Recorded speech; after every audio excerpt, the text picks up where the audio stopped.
우리 하나님 말씀은 요나서 3장 1절부터 10절까지 말씀 같이 보겠습니다. 구약성경 1288페이지입니다. 요나서 3장 1절부터 10절입니다. 여호와의 말씀이 두 번째로 요나에게 임하니라 이르시되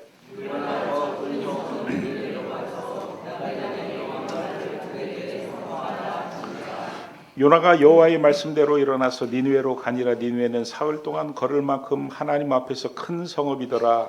요나가 그 성읍에 들어가서 하루 동안 다니며 외쳐이르되 40일 지나면 니느웨가 무너지리라 하였더니 니느웨 사람들이 하나님을 믿고 금식을 선포하고 녹고 낮은 자를 막론하고 굵은 베옷을 입은지라.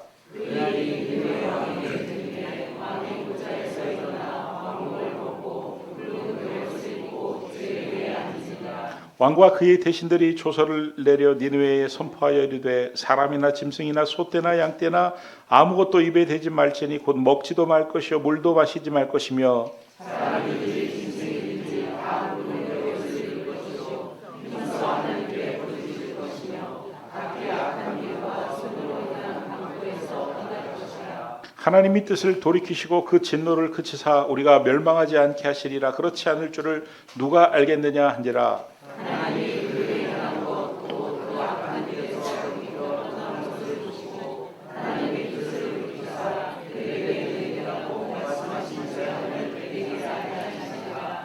아멘. 할렐루야. 아멘. 여러분 제가 한번 질문을 드려보겠습니다. 어떤 사람이 파라솔 전도를 작전역에 나가서 하는데 너무 힘든 거예요. 부담스러운 거예요. 전도한다는 게. 그렇다고 아무것도 안 할 수는 없고. 그래서 전철역에서 이렇게 나오는 사람한테 그냥 스쳐 지나가는 말로 예수 믿으세요. 그랬더니 길 가던 그 사람이 갑자기 발걸음을 탁 멈추고 그래요? 예수 믿으면 뭐가 좋은데요? 예수 믿으면 천국 갈 수 있습니다. 그러면 제가 교회 가겠습니다. 그래가지고 파라솔 전도를 마치고 바로 손을 붙잡고 교회에 와서 그 다음 주에 예배를 드리는데 얼마나 은혜를 많이 받았는지 30년 동안 교회 다닌 사람보다 더 놀랍게 변화가 되었다. 이런 일이 일어날 가능성이 몇 %일까요? 속으로 들으면서 아유, 목사님 소설 쓰고 계시네. 여러분, 그러나 놀랍게도 오늘 본문에는 그런 사람들의 이야기가 나옵니다. 요나가 참 말을 안 들었죠. 하나님이 니느웨로 가가지고 복음을 전하라고 하셨는데 회개해라. 회개하지 않으면 40일 뒤에 이 성이 망할 것이다 이렇게 외치라고 했는데 니느웨 사람들을 너무 미워한 나머지 기회를 주고 싶지 않았습니다. 그래서 다시스로 도망을 갔다가 우리가 잘 아는 것처럼 배가 깨져가지고 물고기 뱃속에 들어갔다가 우여곡절 끝에 그 물고기가 뱉어내는 바람에 토해서 나왔지만 니느웨에 가가지고 복음을 전하고 싶지는 않은 겁니다. 여러분, 니느웨는 어떤 성이냐면요. 요나서 3장 2절에서 3절 말씀을 보면은 이 니느웨는 큰 성읍이래요. 어느 정도 큰 성읍이냐면은 밑줄 친 부분을 보니까 니느웨는 며칠 동안? 사흘 동안 걸을 만큼 하나님 앞에 큰 성읍이더라. 그러니까 꼬박 사흘을 가야 이쪽에서 이쪽까지 도착할 수 있는 그런 큰 성읍이었다는 것입니다. 자, 그런데 이 사흘 동안 걸어야 될 그 성읍을 요나는 하루만 다닙니다. 요나서 3장 4절 말씀을 보니까 요나가 그 성읍에 들어가서 며칠 동안? 하루 동안 다니며. 그럼 여러분들께 한번 제가 질문을 드려보겠습니다. 10일 동안 꼬박 해야 할 일을 하루 만에 했다면 대충 한 걸까요? 아주 세심하게 한 걸까요? 대충. 사흘을 꼬박 걸어서 해야 되는데 하루 만에 했다는 것은 건성으로 대충 했다는 것입니다. 자, 그런데 건성으로 대충 여러분 40일 이성 망한대요. 알아서 하세요. 뭐 이러고 다녔는데 하나님이 그러셔야 돼요. 뭐 이랬는데 이 니느웨 사람들이 어떻게 반응을 했는지 한번 보세요. 작전역에서 예수 믿으세요. 그랬더니 예수 믿으면 무슨 일이 있어요? 천국 가요. 그래요? 교회 갑시다. 여러분 어떤 일이 벌어졌는지 요나서 3장 5절 말씀을 보니까 니느웨 사람들이 어떻게 했다고요? 하나님을 믿고 하나님을 믿고. 와, 놀라운 일이 아닐 수가 없습니다. 여러분 왜 이게 어려운 일이냐면 고대 이 사람들의 그 신관은 어떤 신관을 가지고 있었냐면 우리나라가 저 나라보다 세다. 그러면 우리가 믿는 신이 저 나라 신보다 더 세다. 이런 의식을 갖고 있었습니다. 우리나라보다 저 나라가 더 강하다. 그러면 우리가 믿는 신보다 저 나라가 믿는 신이 더 강하다. 이렇게 생각했습니다. 왜냐하면 그 신이 그 나라를 지켜준다. 이렇게 생각을 했기 때문입니다. 여러분 유다의 아하스 왕 같은 사람도 아수르를 부러워하면서 어떻게 하면 아수르처럼 이 나라가 유다가 강해질 수 있을까 생각을 한 게 아수르의 신 몰록을 우리도 한번 믿어보자. 그래가지고 자기의 자녀를 그 아수르에게 불로 태워 바친 거 아니겠습니까? 그러니까 여러 상황들을 점검을 해봐도 이 니느웨 사람들이 요나의 말을 듣고 하나님을 믿었다는 것은 쉬운 일이 아니다 이런 말씀이에요. 그러니까 여러분 우리는 어떤 편견을 버려야 되냐면은 구원에 대한 편견을 버려야 돼요. 전도하기 힘들다. 복음을 받아들이는 데는 오랜 시간이 걸릴 것이다. 믿음이 자라려면 시간이 많이 걸릴 것이다.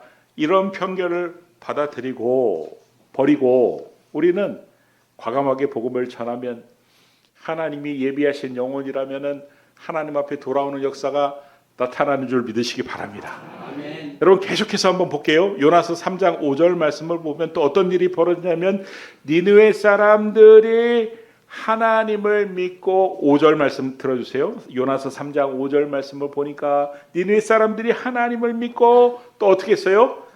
금식을 선포하고 이렇게 금식을 선포했어요. 여러분 생초신자가 금식을 한다는 것은 쉬운 일이 아닙니다. 아니 교회를 오래 다니는 사람도 금식하자고 하면 굉장히 부담스러워합니다.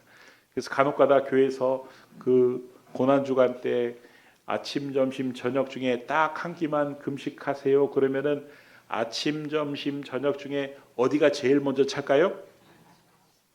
아침이 먼저 찰까요? 점심이 먼저 찰까요? 저녁이 먼저 찰까요? 어떻게 하세요?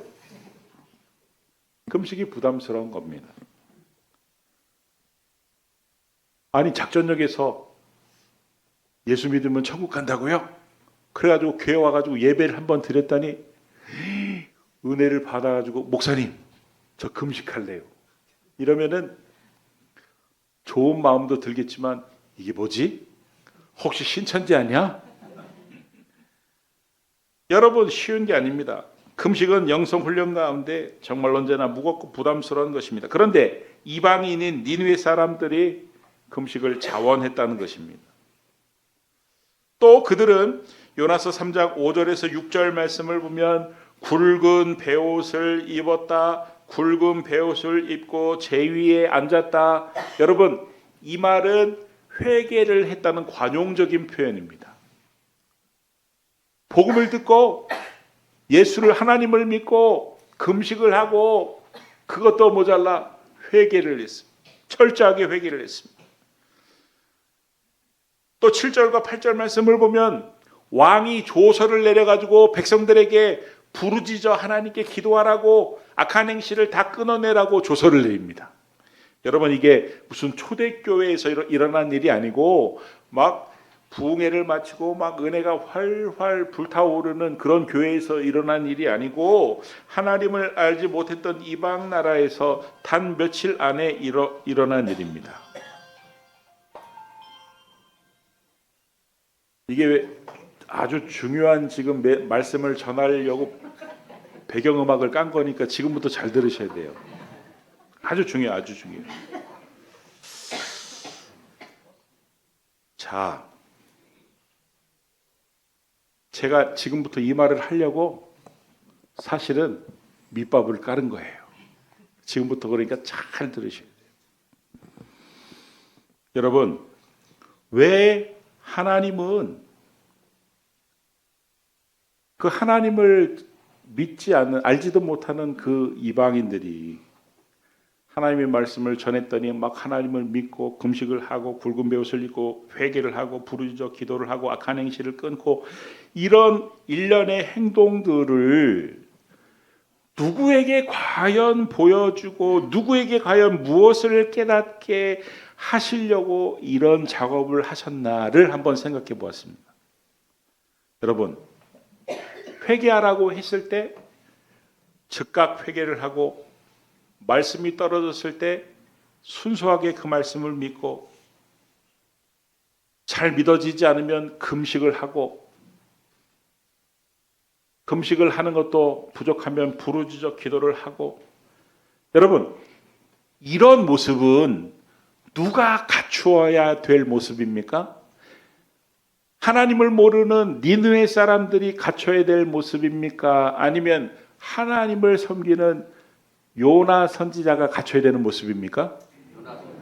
누구에게 더 어울리는 모습입니까? 요나에게 더 어울리는 모습입니다. 사실은 요나는 니느웨 사람보다 하나님을 잘 압니다.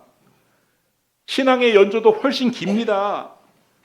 직분도 더 이상 높아질 수 없을 정도로 선지자예요, 선지자.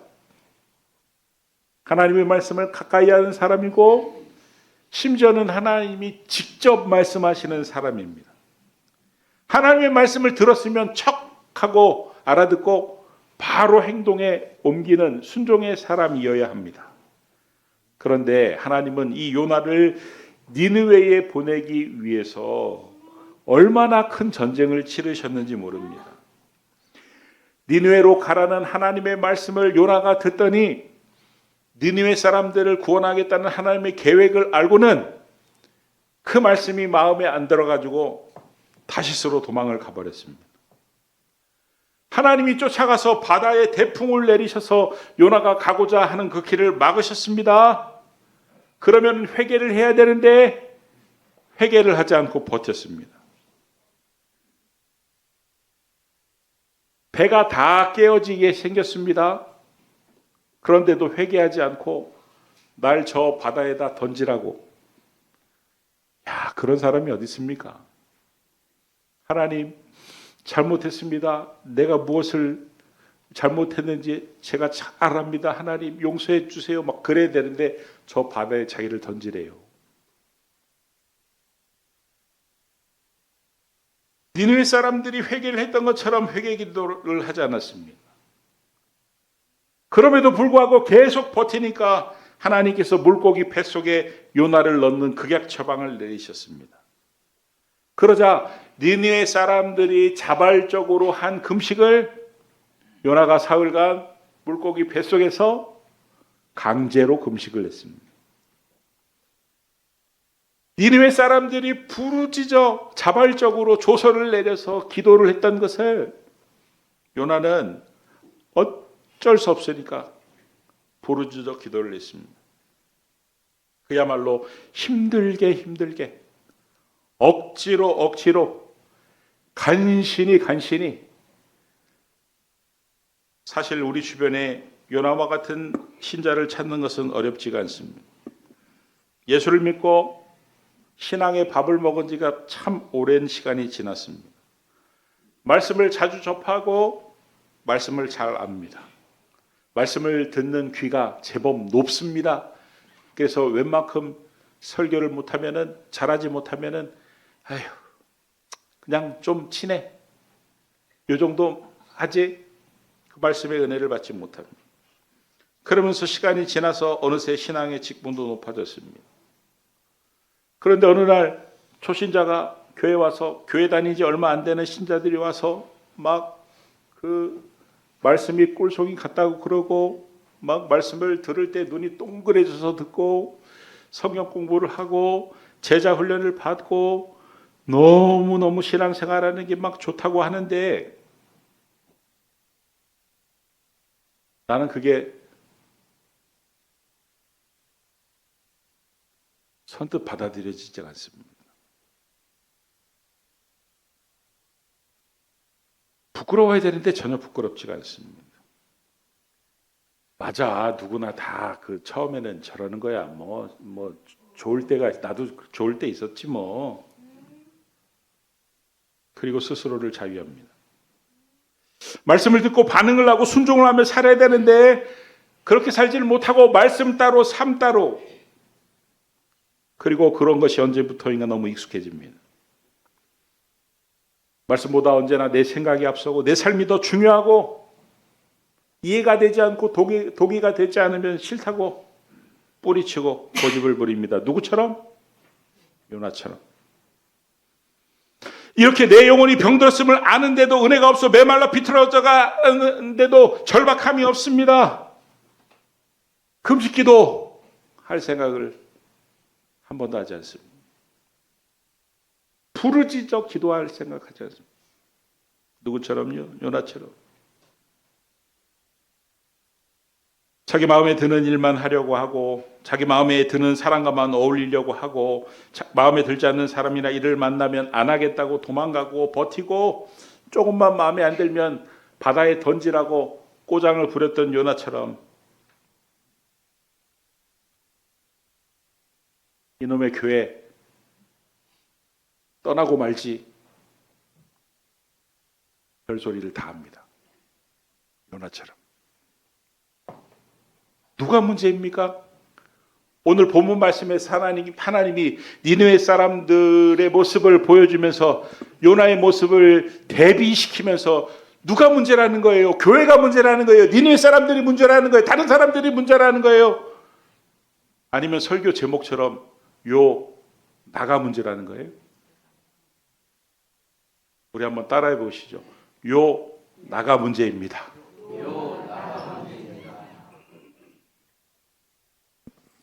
제가 이제 마지막으로 정말 드리고 싶은 말씀은, 아니 그러면 하나님은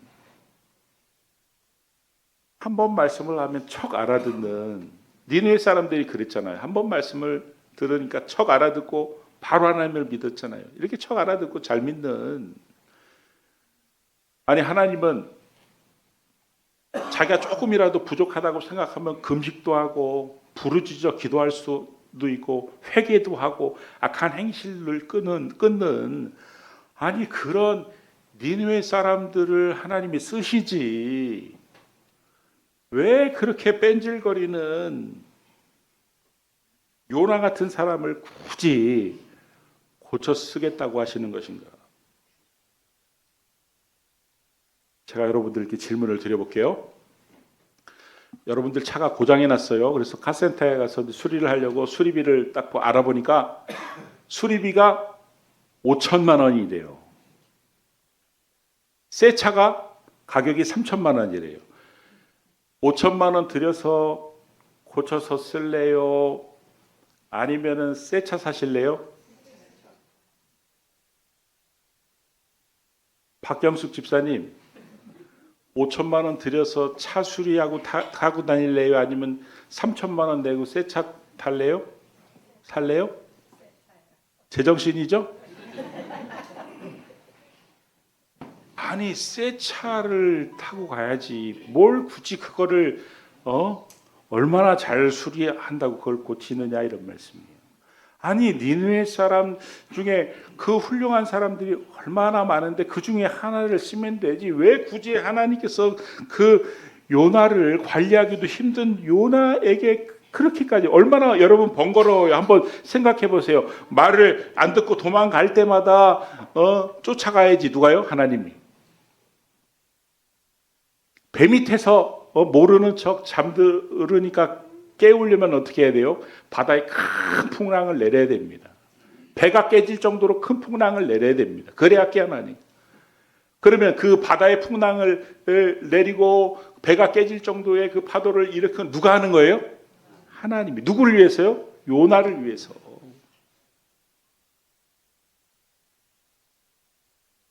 그래가지고 도대체 이 풍랑이 누구 때문인지 제비뽑기를 해보자. 제비를 뽑았더니 요나가 뽑혔어요. 여러분, 30명이 50명이 제비를 뽑을 때 손을 딱 집어넣는데 그거 딱 잡게 하는 거 누가 하시는 거예요? 하나님이 하시는 거예요. 그게 쉬운 일입니까? 하나님께는 쉬운 일이지만 우리가 생각하기에는 너무나 복잡한 일. 여러분, 바다에 요나를 던질 때 그 큰 물고기를 그 배 밑으로 딱 대기시킨 거 누가 한 거예요? 하나님이 하신 거예요. 딱 던졌을 때 그 정확한 타이밍에 딱 삼켜가지고 속 안에 가두게 한 거 누가 하신 거예요? 하나님이 하신 거예요.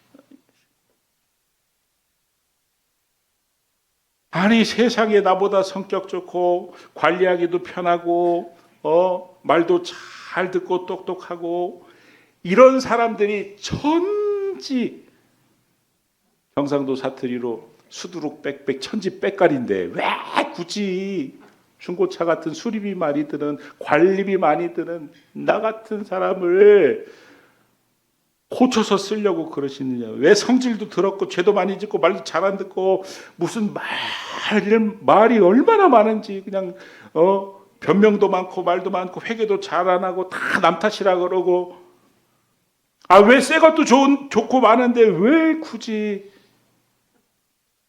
나를 관리하기도 힘든 나를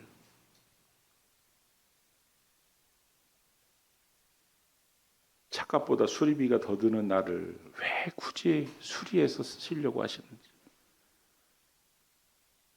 제가 언젠가 작정밤 기도회를 할 때 저 뒤에서 이렇게 듣는데 그날따라 강사 목사님이 설교를 길게 하셨어요. 그러니까 이제 사춘기 이 애가 스르륵 쓰러져 자더라고. 옆에서 자더라고. 기니까.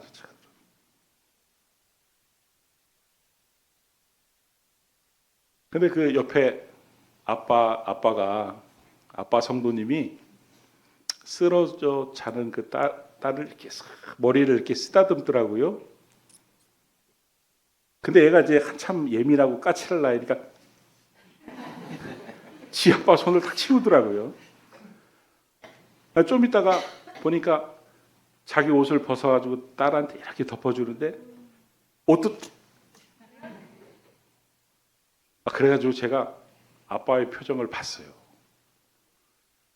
근데요, 아빠의 표정이요 아주 흐뭇해가지고 그 성질 지랄 맞은 저기가 뭐가 좋다고 흐뭇해가지고 쳐다보고 있더라고. 여러분, 왜 그런 겁니까? 자녀이기 때문에 그런 것입니다. 여러분, 왜 하나님이 요나에게 그러신 것입니까? 하나님의 자녀이기 때문에. 여러분, 자녀는요, 그 어떤 것으로도 대체가 불가능한 존재이기 때문입니다. 여러분이 하나님의 사랑하는 자녀이기 때문에. 여러분에 대한 사랑은요, 우리가 죽어야 되는, 죄 때문에 죽어야 되는 그 십자가에서 우리를 위해서 대신해서 죽어 주실 정도로 하나님의 사랑이 확실하기 때문입니다. 아멘. 로마서 8장 35절 말씀을 보면 우리가 너무나도 잘 아는 말씀인데 우리 한 목소리로 크게 한번 읽어보겠습니다. 시작. 누가 우리를 그리스도의 사랑에서 돌리고 환난이나 공고나 박해나 기근이나 적신이나 위험이나 칼이랴. 여러분, 이 말씀을 제가 한마디로 정리를 해드릴게요. 나 너 포기 못해. 나 너 포기 못해. 네가 아무리 뺀질대도 나 너 포기 못해. 네가 아무리 회개 안 하고, 네가 아무리 기도 안 하고, 네가 아무리 금식 안 하고, 네가 아무리 악한 행실을 끊지 못해도 나 너 포기 못해, 이런 말이에요. 하나님은요, 어떻게든 나를 살리려고, 어떻게든 나를 회복시키려고, 어떻게든 나를 사람 만드시려고, 어떻게든 내가 잘 되게 하시려고 때로는 길도 막으시고 때로는 태풍도 일으키시고 때로는 뒤집히기도 하시고 때로는 바다에 던지기도 하시고 때로는 물고기 뱃속에 가두기도 하시는 그런 하나님이십니다. 그러니까 우리가 인생을 사는 방법이 딱 두 가지가 있습니다. 잘 들어보세요. 어떤 게 좋을지 여러분들이 한번 결정하세요. 저는 제가 결정하라고 말을 하진 않겠습니다. 하나는 하나님이 말씀하실 때 알아서 듣는다. 다시스로 가라고 하면 다시스로 가고 니느웨로 가라고 하면 니느웨로 가고 니느웨로 가서 말씀을 전하라고 말씀을 전하고 기도하라고 하면 기도하고 회개하라고 하면 회개하고 한다. 그게 1번이에요. 2번은 개기고 버틴다. 끝까지 내 마음대로 한다. 하기 싫으면 안 하고 안 듣고 성질내고 내가 왜 그딴 거 해야 되냐 그러고 버틴다. 개긴다. 자, 결국은 하게 돼 있어요. 결론은 해야 돼. 그냥 하는 것과 버티고 개기다 맞고 하는 것과 딱 두 가지예요. 그러니까 여러분이 결정하시면 돼요. 그래, 난 계속 개기고 버티고 맞고 할 거야. 그러셔도 되고, 그렇구나. 포기하지 않으시면, 나 같으면 새 차 사는데 굳이 중고차 같은 나를 고쳐 쓰겠다고 하시면, 그냥 이제 좀 잘해야 되겠구나. 이제 좀 열심히 해야 되겠구나. 이왕이면 나를 너무너무 사랑하시는 그 하나님의 사랑을 받아들이고 그 사랑에 반응하며 살 수 있길 주의 이름으로 축원합니다. 기도하겠습니다. 하나님, 주님의 사랑을 받아들이고 주님의 사랑 안에 거하며 주님의 사랑에 반응하며 살 수 있도록 도와주시옵소서. 예수님의 이름으로 기도드립니다. 아멘.